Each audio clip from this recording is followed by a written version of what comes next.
Hello, everybody, and thank you for joining us for today's webinar, Invasive Earthworms and their Effect on Forest Soils and Vegetation. My name is Kate Four, and I'm with the Vermont Urban and Community Forestry Program, a collaboration between UVM Extension and Vermont Department of Forest, Parks, and Recreation. Today's webinar is part of our forest pest outreach work and is offered in partnership with the Agency of Agriculture, Food, and Markets. Our presenter today is Dr. Josef Gorres with the UVM's College of Agriculture and Life Science. Dr. Gorres has spent many years researching and providing information to various audiences on the role of soil in the environment and on issues surrounding invasive worms, both here in Vermont and beyond. In fact, I first crossed paths with him back in 2012 during the early days of vtinvasives.com when he first brought the issue of invasive earthworms to my attention. So before I hand it over to him, a few reminders and logistics for today's session. Your microphones will be muted during the presentation, and there is no video option for participants. If you have a question during the webinar, and we hope to hear from you with questions, please put them in the question box in the side panel. They will be addressed in the order that they come in at the end of the presentation. Our presentation today is being recorded and will be archived on our website, vtcommunityforestry.org, for future viewing. Today's webinar is also approved for 1 SAF continuing education credit. To request a certificate or a certificate of attendance, please complete the survey at the end of the webinar today. Okay, so with that, I'm going to go ahead and turn it over to you, Joseph. Thank you. Thank you, Kate. Thanks for the invitation to participate in this webinar and on this, as I think, very important topic. Other people might disagree with me anyway, but anyhow, invasive earthworms and the effect on forest soils and vegetation. I will just get started because we have a big program and we want to get that out of the way before 1 o'clock. Yep, there's the first problem. I can't make my slides move. What happened? So Joseph, you might want to check your control panel, that thumb panel, and you might want to put it back to the arrow. It may be the. I did, and it's still not working. Oh, there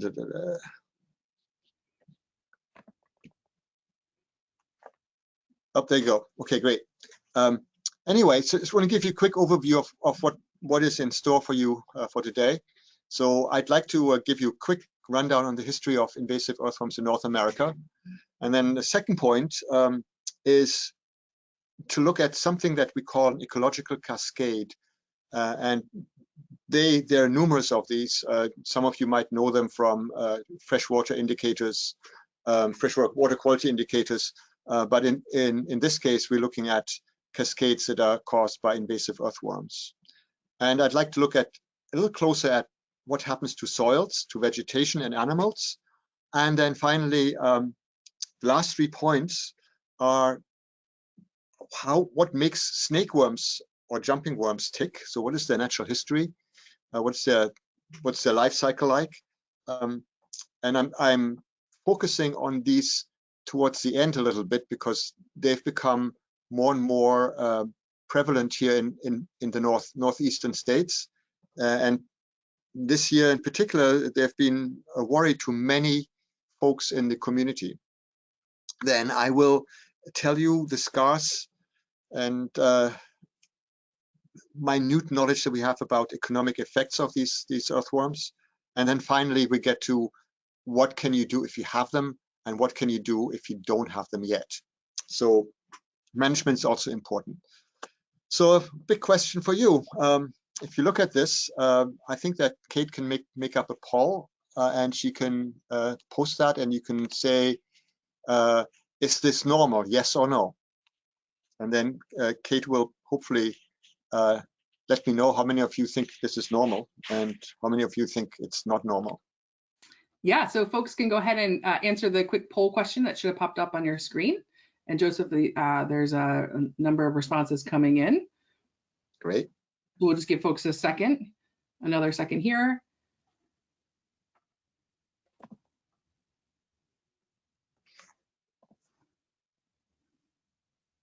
All right, and it looks like about 76% of folks have said that that it is not normal, and 24% say that it is normal. All right. Well, that's a great result, because that's what I expected, and that's, if you had asked me, I would have probably argued 76% of the time that this is not normal, and then 24% of the time I would have said, yeah, that's normal because it's the new normal. So this is the old normal,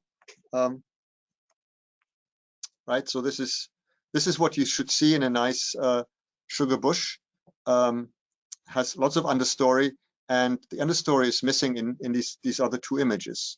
One image at the top is a soil or a forest stand that has been invaded by European earthworms, and the image on the bottom right-hand corner is invaded by the Asian jumping worms. So history of invasive earthworms in North America. So it all has to do with the ice ages, with the last glaciation. So on the left-hand side, there's a map of the polar region, and it shows you where the ice, where the glaciers extended to during the last ice age, the maximum extent. So that's that white area there. There was, after the glaciers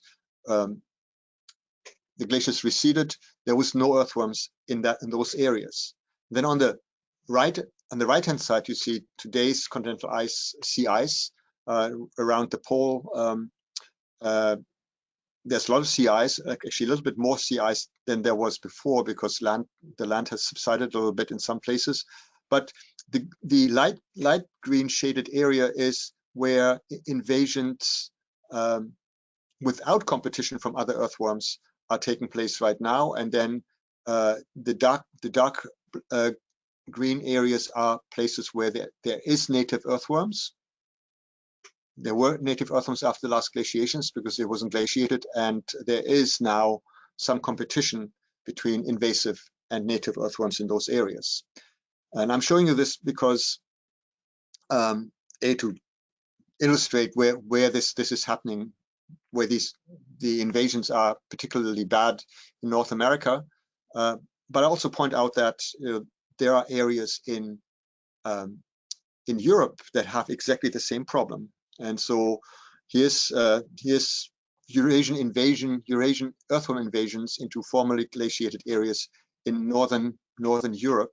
And if you look at this carefully, you'll see a circle here, latitude that's indicated here. That's the Arctic Circle. So these worms are spreading into the Arctic Circle now, and the fear is that they might actually be doing some really bad damage there, because damage to the climate system that we have, because they're liberating more and more carbon from the vast carbon stores that are in the Arctic Circle. So first wave invaders, they came from Eurasia, mainly Europe, and they were Lumbricidae. So these are the earthworms that we think of as earthworms. So generally think of them as earthworms. So examples are night crawlers, red worms, red wigglers, and gray worms. And they came over probably on ship ballast, so soil materials that were put into the hull of a ship to make the journey across to the Americas, and maybe also plant materials. The second wave are earthworms from Eastern Asia. They're in the family of Megascolecidae, and there's presently 16 species of those that have been recorded in the US.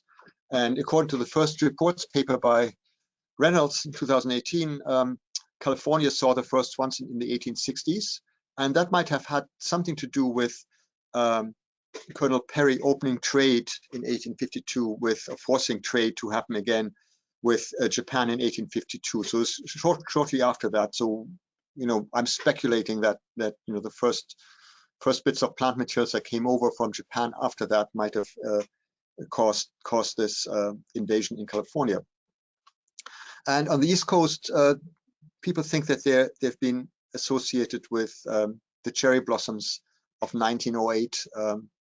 They came over, they weren't phytosanitized, and they were actually removed in, I think, 1910 and replaced in 1912 with phytosanitized cherry trees. So that is sort of the story. Here in Vermont, they've probably been around for three decades. But the first scientific reports were in 2011 to 2012 of 3 different species. So the spotlight's been on these jumping worms. You will hear me refer to them as crazy worms and sometimes as ferritomoids. But there's 3 that are of concern in most of the northeastern states, and those are Metaphylla hilgendorfi, Amynthis agrestis, and Amynthis tokiensis. They're all referred to as jumping worms. There's really no common names for these 3 species. They all look the same to me. You know, that's sort of the saying that some of us ecologists have. But I should point out that even though our concern is with these Asiatic worms now, Eurasian worms, so the Lumbricidae, are also cause major damage in forests. So let's not forget that they're also out there. So as far as the geographic distribution in Japan and America, what I'd like to draw your attention to the latitudes where they occur in Japan, from 30 north to 45 north, and then I'd draw your attention to the United States, where they occur between 25 and 45 north, so right to the border of Canada. So Canada has now had a few reports. Just this year, there have been reports in the Toronto and the Niagara Falls region, and so they're kind of shocked that they also have these worms now. So there's no surprise that they're all over the United States, because they're spread across Japan in similar climate zones. How do they get around now that they're here? So horticulture is one big way of getting them around. So a lot of commercial nurseries have these worms, and they sell them with, I mean, not knowingly, but their cocoons, their cocoons, and sometimes the worms come in the pots. There's garden clubs that have plant exchanges. There's municipal tree farms that have them. Actually, the UVM tree farm has them. Then there's composts and other gardening supplies. So bulk compost and bag compost have both been reported to contain these worms here in Vermont. There's also free leaf mulch that you can get from transfer stations, and they tend to have these jumping worms in them. And then, of course, there's fishing bait, earth moving, and then they can move under their own steam, right? So they're not just relying on us. They can move 10, 20, 30, 40 meters, especially the jumping worms and the smaller Lumbricidae that live in the leaf litter can be washed downhill, 100 meters or something in one storm, moving with the leaf litter in the forest.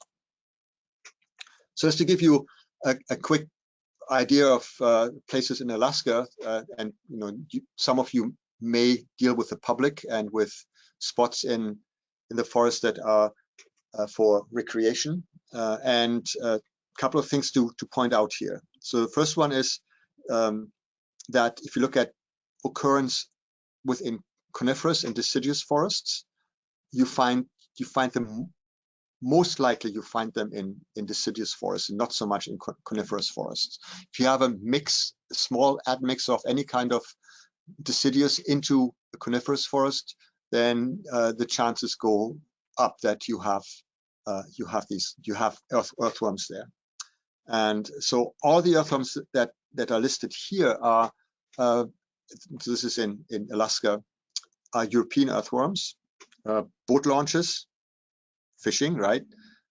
Close to roads. There's fewer species seen there. The Lumbricus terrestris, which is the nightcrawler, is not near the roads at all. And then if you go further into the woodlands, so-called low human impact sites, where you're more than 600 meters or something like that from, I can't remember the exact number, distance, you find that then you have a small worm called Dendrobina octaedra, which has reached there, possibly moving with leaf litter. They live in the leaf litter. So really important just to keep an eye out on spots along roads and boat launches. Those tend to be the places from which they spread. So food for thought, let's throw that right in there. Team forestry versus team horticulture. Is that a new reality? You know, will eventually foresters be so upset about these earthworms that they go to see the team horticulture people and say, hey, you know, you better stop it. Just a thought. So on to ecological cascades. So an ecological cascade is essentially something that is kicked off by an event in a forest or in other ecosystems. Just one event, for example, invasion of an earthworm, and it kind of that event cascades through all sorts of ecological processes. And so in this case here, this is a great paper, by the way, if you want to have some bedside reading. Sideswiped ecological cascades emanating from earthworm invasions. The earthworm invades, it changes the soil structure, increases bulk density, removes the organic horizon, and that has immediate effects on the way that nutrients are cycled in the soil, which then has an effect on the habitat of plants, which then has an effect on the plant community, which has an effect on the habitat of vertebrate species. And I'll show you an example of one such species in a minute. But this is your micro cascade, and then Fröhlich and others basically say, well, those things have effects on other much larger scale things like disease dynamics, facilitation of invasive species, which some of you will struggle with if you have your barberry or your multiflora rose in your woodlands, changes wildlife habitat, soil water quality changes, and then climate change and carbon dioxide release from those soils, and even the fire ecology might change. So big influence on ecology. So close look at the effects on the forest soil. So the soil that you would expect in the Northeast is this one here. It has a thick layer of organic material that's very spongy. You know, we refer to that as an OE or IOA horizon, and it's commonly known as duff. And when European earthworms invade that, they turn this very loose material, this very fluffy material, into a dense mineral horizon where the soil has been mixed with the organic material at the top. If you have a snakeworm invasion, you get granular material that can be 2, 3, 4 inches deep. So these castings are like a carpet across the soil, and those changes have effects on other things. So, for example, erosion. So erosion as detachment and transport. We have to look at that. So some factors that affect the detachment and transport of sediments are the loss of the O horizon, the fast consumption of the leaf litter. So the loss of O horizon means you have an A horizon eventually, and that might transport water much faster down a hill, which increases the erosivity of that rainfall. Then the consumption of leaf litter, basically once the leaf litter is gone, you have one protective layer that ordinarily reduces the impact or the energy of rainfall impact. It's gone. We already talked about alteration of top mineral horizon. When you have jumping worms, you got loose castings that can move easily because they don't have to be detached anymore. They're already detached. And then finally, you know, the canopy becomes the only intercepting surface, and that only happens, you know, from leaf out to leaf fall. So I did some experimentation on a forest soil that had been invaded by the jumping worms. And what I'm giving you here in this table is the K erodibility factor, USLEK, so Universal Soil Loss Equation erodibility number. for similar soils. So we had a silty clay loam in the forest that's been invaded, and here's a couple of silty clays and silty clay loams that are under agricultural management. And if you look at the K factors, they're smaller in the agricultural soils compared to the forest soil. So more erodibility due to these crazy snake worms, jumping worms, pteridinoids. So that might something that you have to struggle with if you are harvesting, right? So if you harvest part of your forest, then you're removing that last interception medium, the canopy, and so you should make sure that you have ground cover there. So put your slash down if it's not a fire hazard. Set up drainage to intercept overland flow, to slow water down. Always watch out if you're on a slope anyways, regardless of whether you have an earthworm invasion or not. And then, of course, there's the lack of the altered seed bank more later. So the seed bank has, if you have earthworm invasions, people see more germination of grasses rather than typical forest vegetation. And so you find less regeneration. Less regeneration means that you have less cover of that soil. In unharvested stands, watch out for interactions between the earthworms and other pests. So if other pests are taking down the canopy, like happened this year with the moths, maybe there's a chance that if you have the earthworms there, that you get more erosion as well. Closer look at the effects of earthworm invasions on vegetation. So the reason why we see such a big effect on vegetation, so the lack of an understory, is because of this. So you here on the left-hand side, you see a lightly infested soil. You have an understory. You have an O-horizon. When you move to the other side, to the right-hand side, you have a heavily infested soil.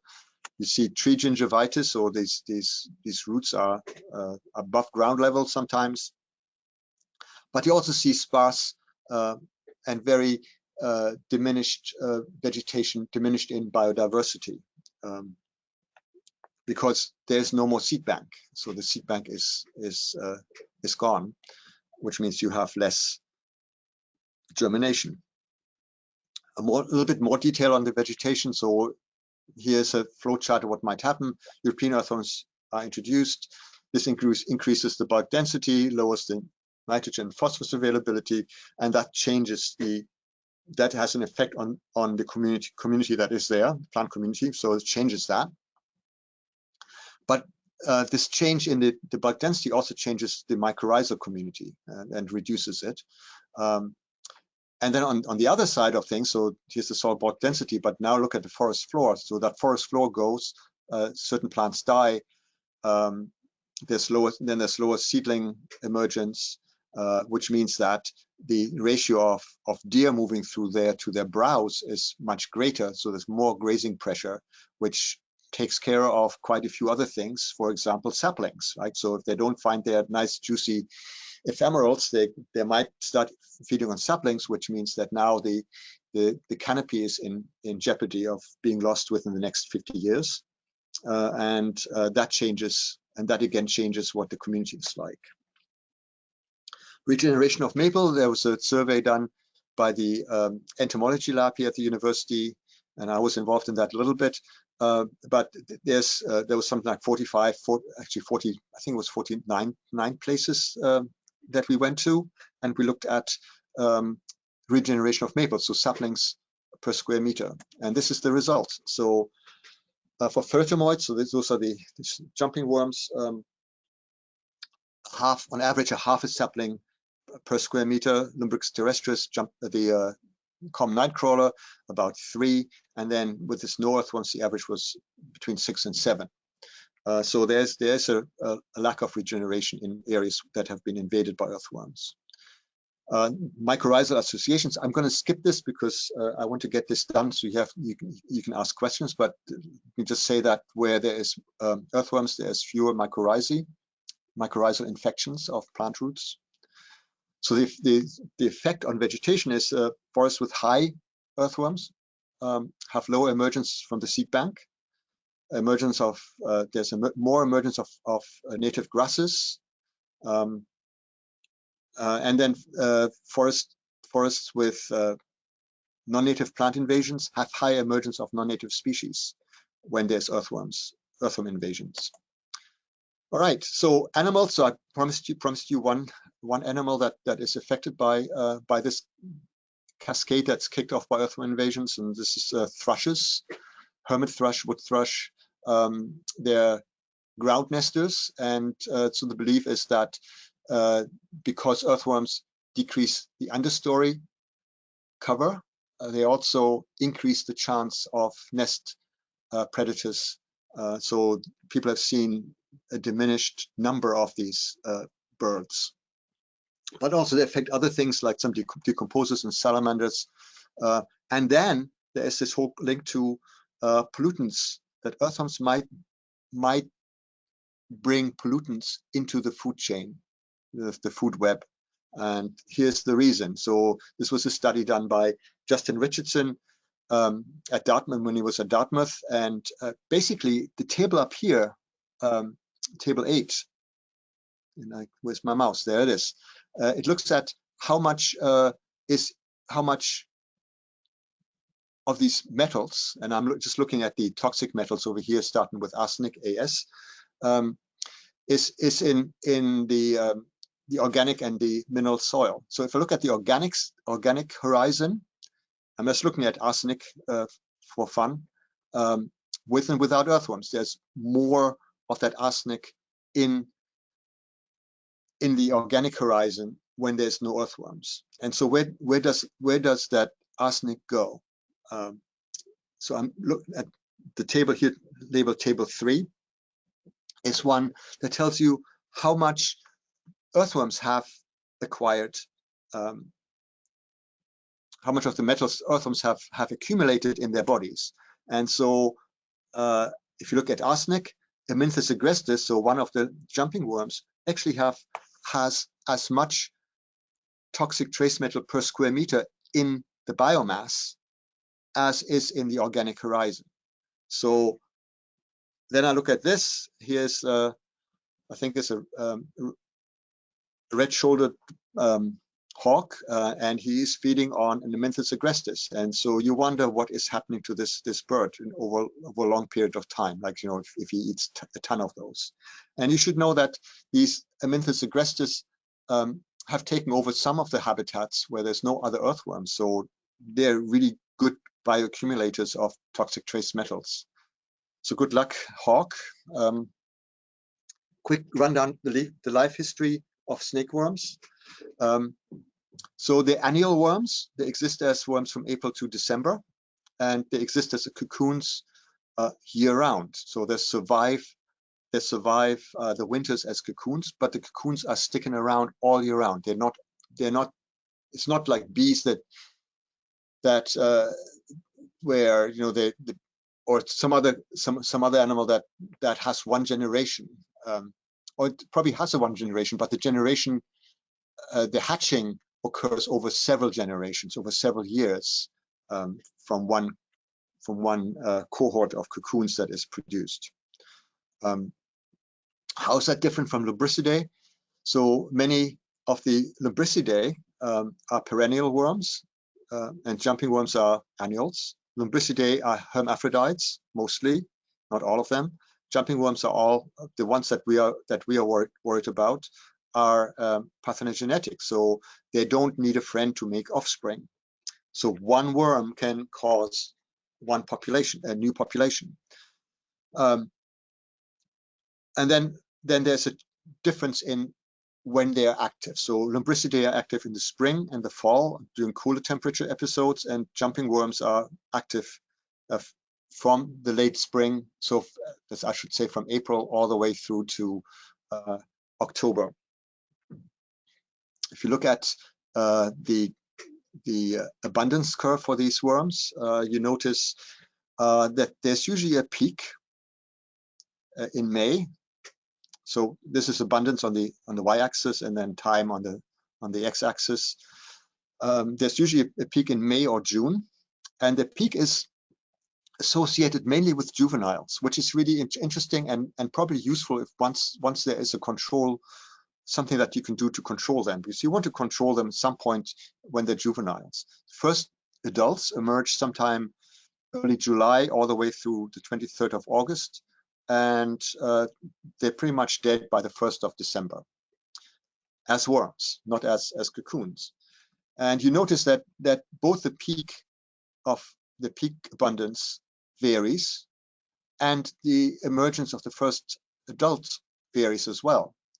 And all that has to do with temperature and moisture in the forests. So if you have a drought here, you get fewer of these worms, and there tend to be so fewer of these worms, and the time of emergence of the adults is much later. So some of these things have to be considered when we start thinking about control. Cocoons are present all year round. So here's number of cocoons per square meter. So this is for one worm, Amynthis agrestis, about 1,000 worms plus all the way through the year. And this is on the left-hand side panel, and on the right-hand side panel, it shows you the percentage of worms at different stages. And the only thing I want you to really take with you is that this blue stage, this light blue stage, is also year-round, and those are cocoons that are ready to hatch, so they can hatch any time. They even hatch in the winter time during like January thaws, when temperatures just go above like 40-45 degrees. How do they survive the winter, and how do they survive the drought? And they do this by dehydration. So just think about the winter, you know, if they freeze and they don't have a mechanism to survive frost. So frost basically means that there's crystals forming in their cells, which disrupts the cells, which kills the organism.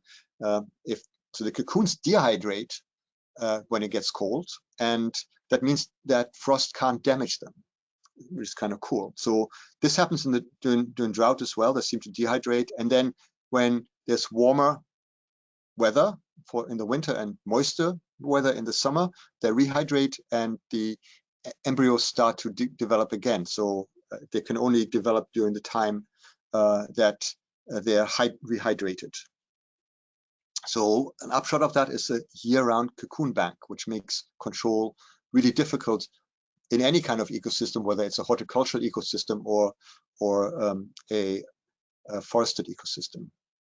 Potential economic effects, we know very little. So anything that I say now is pure speculation, because there's not been any studies done on this. And part of the problem of doing studies on earthworms is that there's really no money, and people don't really care, you know, because people think earthworms are beneficial, and therefore, if you say, hey, give me money to do research on earthworms, on the negative side of earthworms, they say, what are you talking about?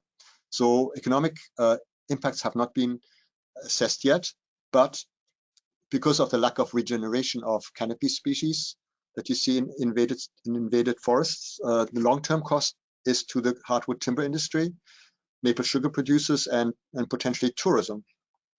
And I'm not saying that there wouldn't be any trees there. It would just be different trees potentially, with climate change making the difference here also. So how about management? So I'd like to distinguish between cases where you haven't gotten them yet and cases where you have them. So let's start on, you haven't gotten them yet. What can you do? Well, first of all, avoid getting them, right? So that's obviously, I don't even have to say that, right? You don't want them. And so if you have traffic in your forest, you want to probably establish a code of conduct for visitors, right? So it's like the countryside code in the UK. You know, they basically say, respect other people, protect the environment, and then enjoy, right? So you want them to enjoy your woodlands while they protect the environment and don't get into, you know, fist fights with other people. Other thing that I think is really important, don't put any horticultural materials onto the site that you have, or if you bring horticultural materials like compost in, sanitize them. If you have to beautify your property, if you have a visitor center, for example, and you want to put some plantings around there, make sure you do this bare root or grow the plants from seed. What could be an earthworm code, right? So an earthworm countryside code, if you want. Well, first of all, don't liberate your crawlers that left over. You know, have them stink up your truck instead. You know, it's not so bad. Make sure that there's fishing only in designated areas where you might be able to control these worms. Make sure your boots are clean before leaving home. So if you walk through your last minute look at your flower bed, then you get your car, you drive, and then you have mud in the treads of your hiking boots, that might actually have some cocoons of earthworms on them. So you can think of several other ideas, I'm sure, that you would prioritize for a pamphlet that has an earthworm code on it. So visitor relations, beware of beautification. I mentioned this, right? So right there with our blue arrows pointing, that place is of severe risk of being invaded by Asian jumping worms, unless these were grown from seed or unless these things were planted bare root. Solarize everything, I said, right? So prevent invasion by solarizing the compost you might bring on, compost or mulch or wood chips that you might bring onto the property. So wood chips, you might use those for paths, right? So the problem with wood chips is that you get them from somewhere, unless you produce them on your own site. If you buy them from somewhere else, then the wood chips might be invaded by earthworms. If you do this on your own site, if you chip your timber or slash, then that is probably okay. If you bring something onto the property, then create a solarization package, which is basically what I do is so plastic drop cloth, and it doesn't have to be this one, and I put it on the ground in a sunny spot. I put compost and mulch on it. Then I put another drop cloth over the top of that, and I tuck it in tightly, and I leave it in the sun for a couple of days. We've done this summer, and it was amazing. We had there was a person who had bought bulk compost from one of our prominent composters here in the state, and it was full of snake worms. And so she made up this package, and within 2 days they were all dead. And the package, this was in May, or I think it was in June, but you can do it in May on a hot day. And the temperature reached 65 degrees Celsius, which is 150, 160 degrees Fahrenheit, and that was enough to kill both the cocoons and the worms. So the worms definitely, cocoons die at around 40 degrees Celsius. So this was like 20 degrees more than that. Bare roots, I don't have to tell you anything about that. You probably have all done stuff like that. So now we get into the point where you have them already. Oh dear, right? So don't let them shame you. Don't let people point fingers at you. It's just something that happens. It's not pleasant necessarily. It's not good for your nerves, not good for your sleep, but don't let other people tell you what is good for you or not. So if you have them already, avoid giving them to anybody else. So follow invasive species protocols, clean equipment, take special care if you are moving from an infested place to one that is not infested. So that is, here's your, so you need to be able to identify how that is done. How you need to identify a site that is infested. Also beware of root and stump dumps as well. So that's where a lot of stuff ends up that might have been taken from forests that are invaded. And then in the Champlain Valley, assume that anywhere you go is invaded, not necessarily by the snake worms, but by all the other European earthworms as well. So it's not, as I said earlier, it's not just the snake worms that we should worry about. We should also worry about night crawlers and redworm, for example. So how about cultural practices? So in agriculture, that's easy. If you plow regularly, you probably don't have very many earthworms left in that field, and that probably it'll be at some kind of level that would be tolerable in in a forest soil. But in forests, you don't have the benefit of a tillage implement. You can't plow the forest. But in some clearings that you manage for wildlife, you might be able to do this. Like, so you might, I don't know whether people still do this, but some places where I worked, they had wildlife clearings, both for habitat, but also for food. And they were growing grasses there, and they plowed them. So, you know, plow those areas. The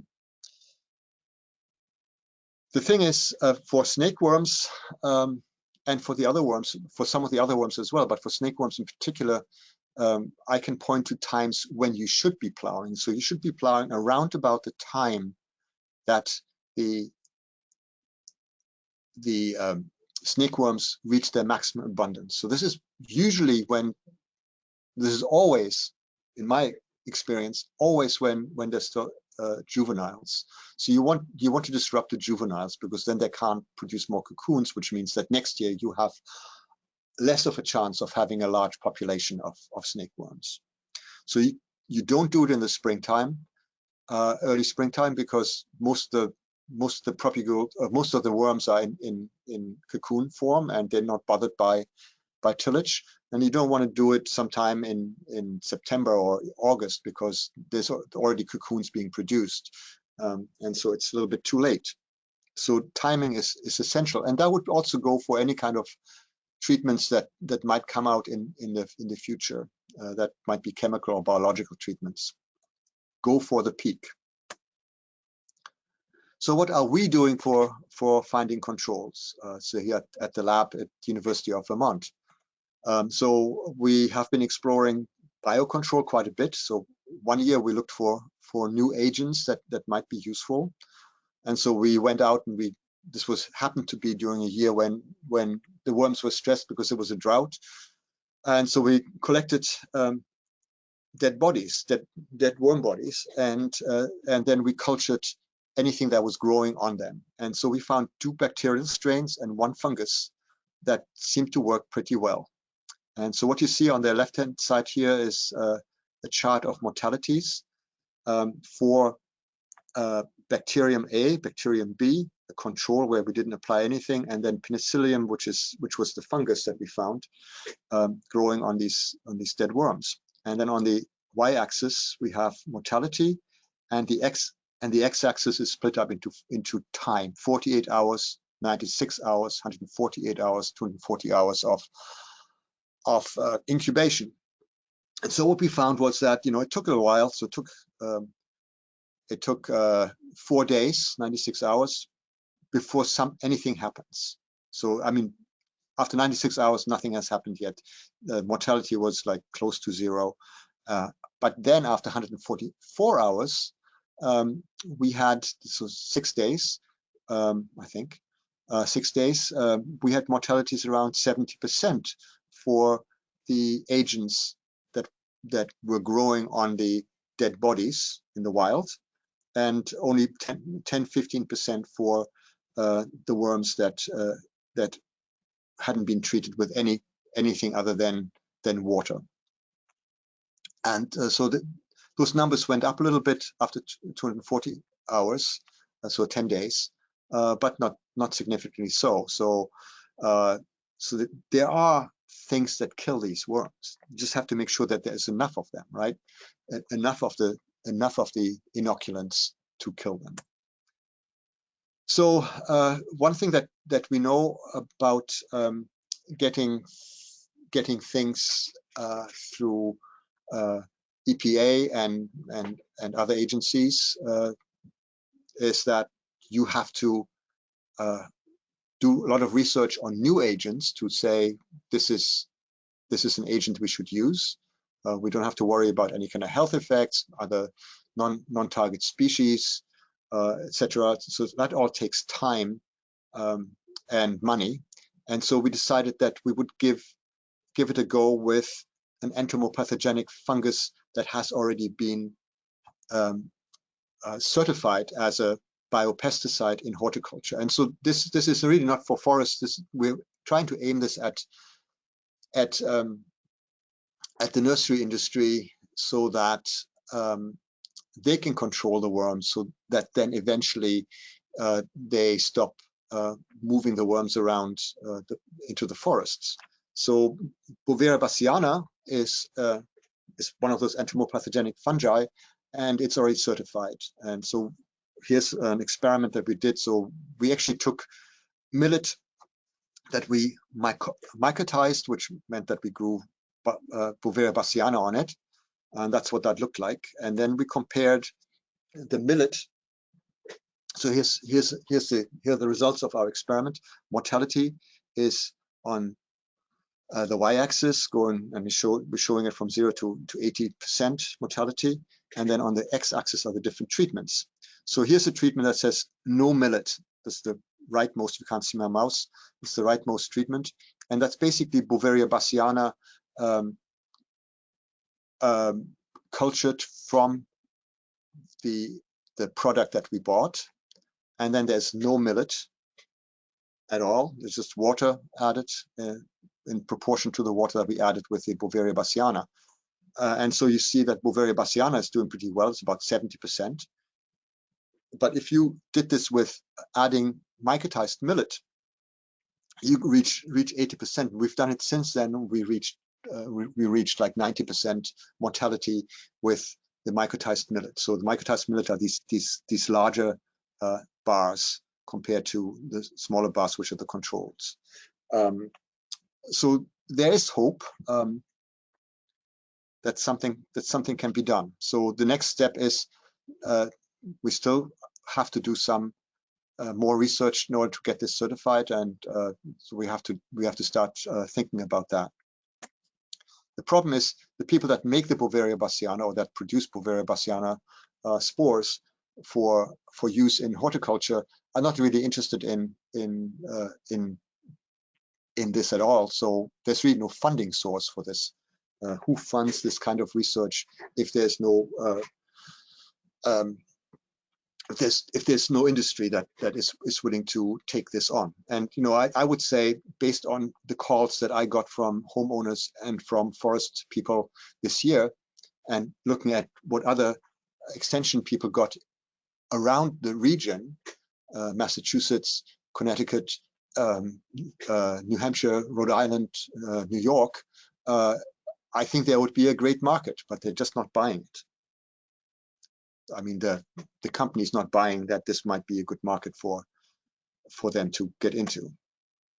Anyway, so other things, restoration projects, right? So I've been contending for a while that if you ignore the changes that were made in a forest soil by the earthworms, and you're not taking care of the earthworms, then you can't go for the same plants that were there before, because they were taken over by they were outcompeted by invasive plants, and they might have been outcompeted by invasive plants because they didn't stand much of a chance anymore after the modification of the soils by the earthworms. Whereas some of the invasive plants might be better adapted to earthworm invasions than the native species. So you have to, when you think about this, when you make up your plant palette for your restoration, you might think about what are earthworm and deer resistant species, right? So think about the earthworm problem also as a deer problem, right? Remember that the deer is causing additional damage, right? So you don't just want earthworm resistant earthworm resistant plants, but you also want deer resistant plants. You also want something that is likely to succeed in the changed soil. So grasses have been mentioned. Native grasses might work, but that may not be what you're trying to get to, right? You probably want to have several forest layers that you're interested in, and you want to bring biodiversity back, right? So you want that. So keep deer out. That's, I guess, one of the things. So the research needs that we have identified are what are effective control measures for the forest as well as for nurseries. it would be great to have a plant list for restoration projects that are vermifile and that provides all the functions that you want that forest, that restored forest to have. And so this was brought up to me by Robert Hyams, who does restoration, and he said, you know, what is that list? What is that list that is that shows vermifile plants that we can use for restoration? We want to understand interaction between the earthworms and other pests, and definitely more erosion research. I'm a soil physicist, so I'm into erosion. Never boring. And then we want to have an assessment across the landscape, across the state, or across New England of what are the invasion risks. You know, where do we place it at risk? So from that Alaska slide, you know, boat launches, fishing spots, roads. Those are risky places. And then here in areas that are more developed, where there's more housing, more residential land uses, we probably should think about risk is also associated with horticultural care, right? So those things are important. Funding is always a problem. So if you have any good ideas about funding sources, so the federal government has not been very good at funding me. I got a grant from the state, so the state sees the problem a little bit better, but a lot more money is needed in order to do more research. Any ideas? Let me know. So with that, I'll go to questions. Hope is eternal, so are invasive species.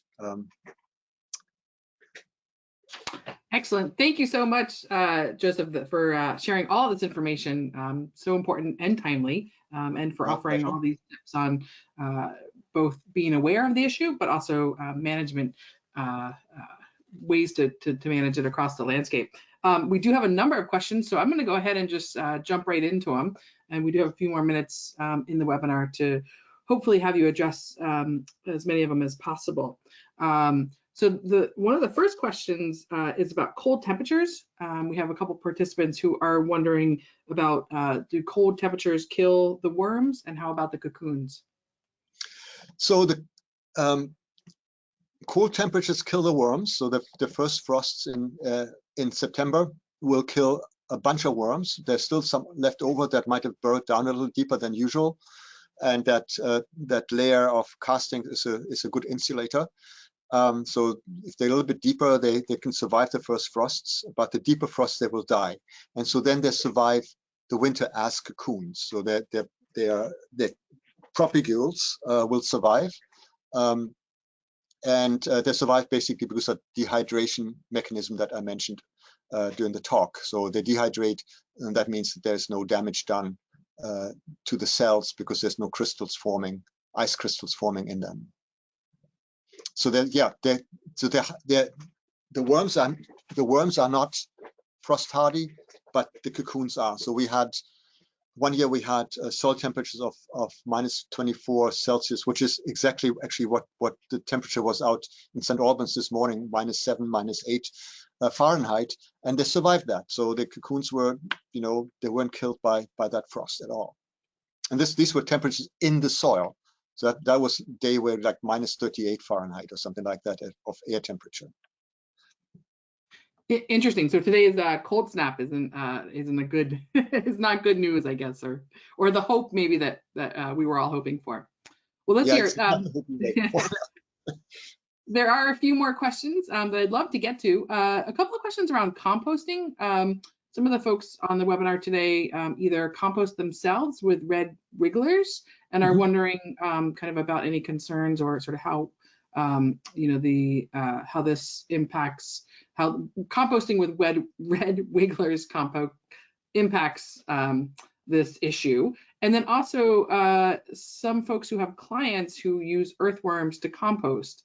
And so wondering kind of about what your stance is on using Verma composting in the state.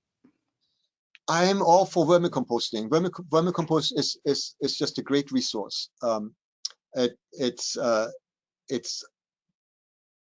It's much faster in providing nutrients to the soil than regular compost. So if you have if you want to use it early in the season when there might be some nutrient deficiencies, then the vermicompost can provide that really fast, especially nitrogen and phosphorus. So I think it's a great resource. Here are the two problems I foresee. So actually, there's one thing where you say, well, is this a problem? And I say no. So the no problem is Icenia foetida doesn't seem to be doing well in forests at all.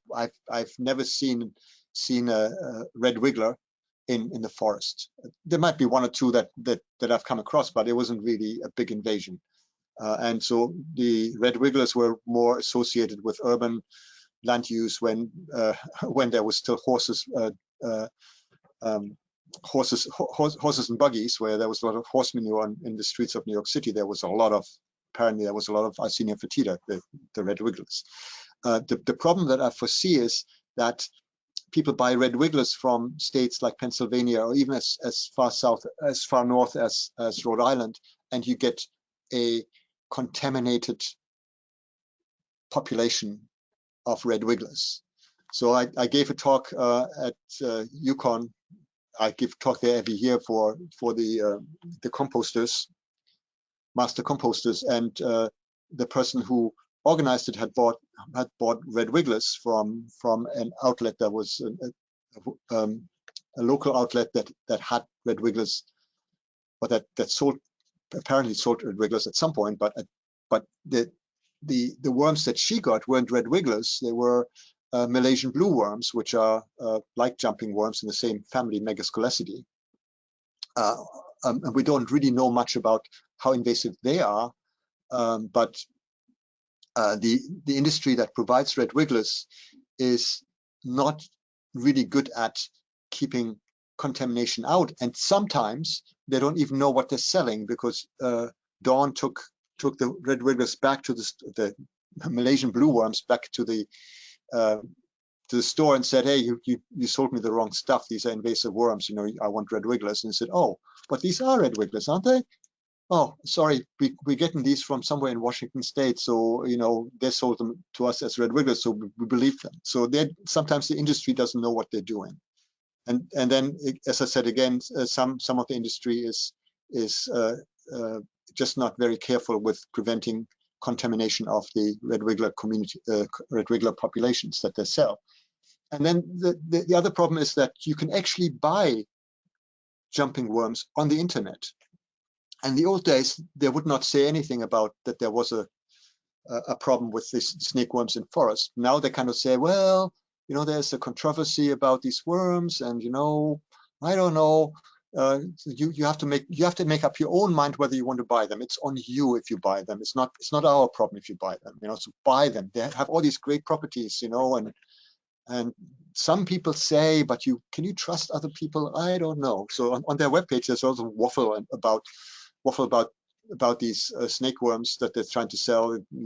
They're trying to minimize the public relations problem with them. So does that help? So I don't think red wigglers are a big problem at all. It's just stuff that you get. So if you buy your red wigglers, make sure you get them from sources that you can trust. Great, thank you. That's super helpful. A few more questions here with the little bit of time we have remaining. One topic that a number of participants have asked about is, have you seen how hardwood forests in Asia and Japan have adapted to these worms? Do you see the same type of? Do you know if you see the same excuse me? Do you know if you see the same type of damage to the soil and regeneration that we're experiencing here? Any thoughts on that? Really good question. I went to Japan to collect worms a few years back, and a colleague of mine from Colgate University and I went there down at Sanem, and we went and we said we want to collect our worms in the forest. And the earthworm ecologists that we worked with there said, no. You will not find many of those in the forest at all. You'll be looking forever. You will find them, but you will not find many of them. Where we collect our worms is in the the ditches along the roadsides because they get washed down the hill into these ditches. So I guess that's one observation. So then it's not that they're not in the forest. It's just that you don't find them in the forest. So there's many fewer of these of the three worm species that we have, and it's partly because there's a huge diversity of the same kind of worm, Mycorrhizal there, that probably keeps the worms that we are worried about down. I also think that the forests there are different. So they have oaks that are evergreen oaks and bamboo and a couple of other things where I wonder whether the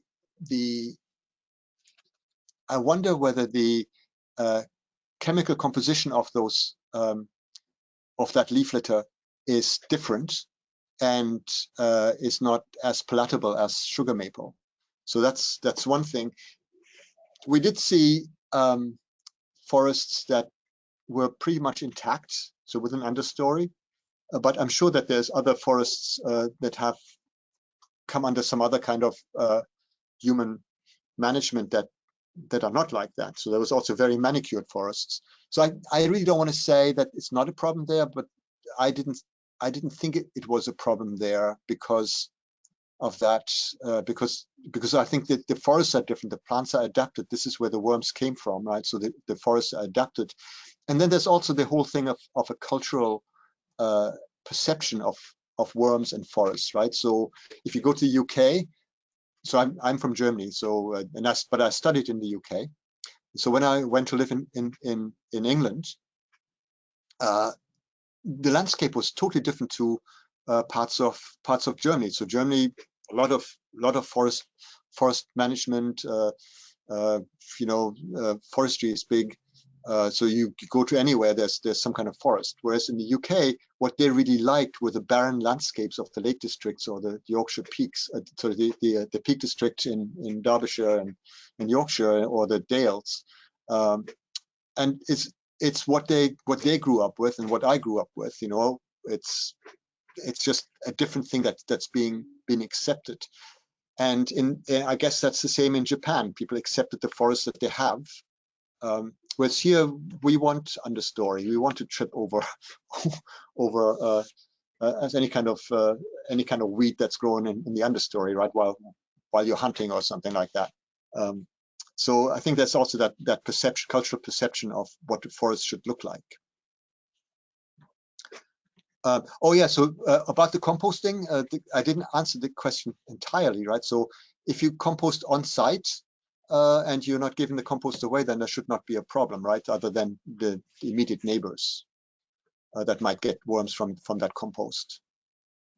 And if you're in the middle of a city, like if I live in St. Albans and everything around me is urbs and suburbs, and I'm not so worried about having those worms. But you know, if I lived on the edge of a forest or in a development that's on the edge of a forest, then I would worry. You know, my neighborhood is full of these snake worms, for example, and what can I do other than be careful not to take my hiking boots, go through my raised bed, and then take the hiking boots to a forest and walk around the forest. You know, that would be my worst nightmare. So I make sure my hiking boots are clean. Great. Well, thank you so much for all this information. You know, I think as you know, sort of that's I think good note to maybe end the webinar today. Just reminding folks that there's all steps that many of the steps that you outlined here in the presentation today are all steps that we can all do to help limit the spread and help limit the impact of these worms across our forests, as well as the landscape here in Vermont. I do, there were a number of questions of folks who may have sites that they would be interested in.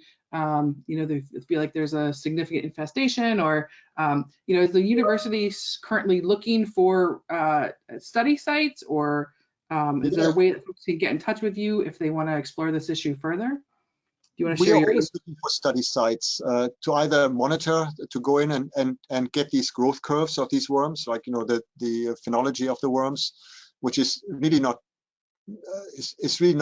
as easily predicted as that of insect pests, for example. So we want to know more about that. So just being able to go to a site that's invaded, especially when it's sort of out in the middle of nowhere, is always interesting.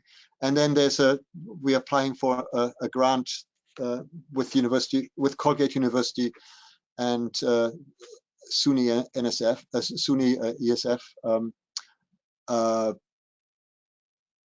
where we are looking for some sites in the northern forest, which is the northernmost forest. So the Green Mountains don't count. This is a particular grant application that specifies what the northern forest is. So it's even further north than Burlington. So it's looking at Jay Peak area, the Kingdom. That would be awesome if there was some sites that because we really haven't gotten a big number of sites there at all. So if you have something like that, you can contact me, and I think Kate, you can share my email with anybody that wants to contact me. Give me a few days to answer. Sometimes during the semester I get really busy with teaching, and it'll take me a while to catch up with my email, but I will answer.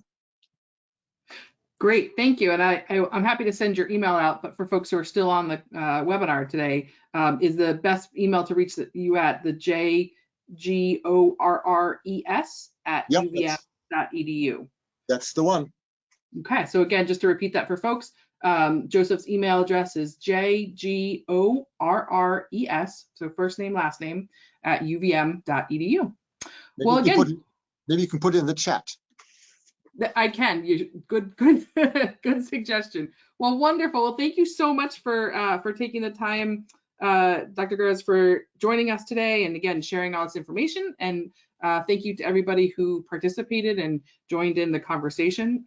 Hope that you found today's information useful, and I know I did. I learned a lot. So just a reminder to folks that if you're looking for continuing education credits, if you close out of the webinar, there will be a webinar survey that'll pop up at the end. That will be a place for you to request those continuing education credits. And we're also capturing information on folks' experience during the webinar today to help us with planning for future programs. And based on the interest of this topic today, I think we're just going to have you back to answer all these other questions. So we'll hopefully work with you maybe to schedule a follow-up webinar in the future. Yeah, I mean, we could just have a half an hour of questions and answers, if that, without me giving too much of a talk, and people have questions, and I can try and answer them. Excellent. Well, we'll work with you to go ahead and try to schedule that, because there was a number of questions we weren't able to get to. Well, thank you again, everybody. I appreciate your taking the time to join us today. And with that, we'll go ahead and close down the webinar. So thank you again, everybody, and thank you, Dr. Gorres, for your time today. Have a good day, everybody. You too. Bye.